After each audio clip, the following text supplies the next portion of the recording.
Hello friends, welcome back to the new video. In this video guys, we are going to talk about how to set fingerprint lock in our vivo phone. Guys, you want to set your fingerprint, so guys you can set. And guys, now let's see how to set fingerprint lock in our vivo phone. In this video guys, I will show you guys how to set fingerprint. So friend, first of all open your phone setting to set guys fingerprint lock. Then guys scroll it and guys click on guys this security setting guys. And guys click on fingerprint. And as you can see, choose your backups screen lock method. So we will choose anything. So we will click on this pattern. We will go with pattern. We will draw any pattern.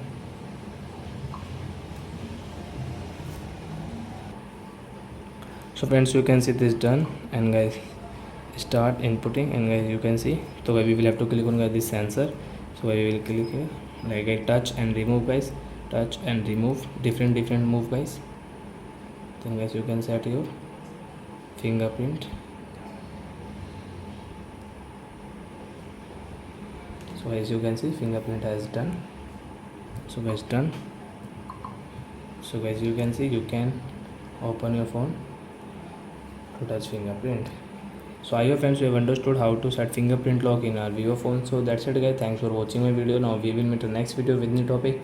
Before going guys, please go and like my video, subscribe my channel. Bye bye friends.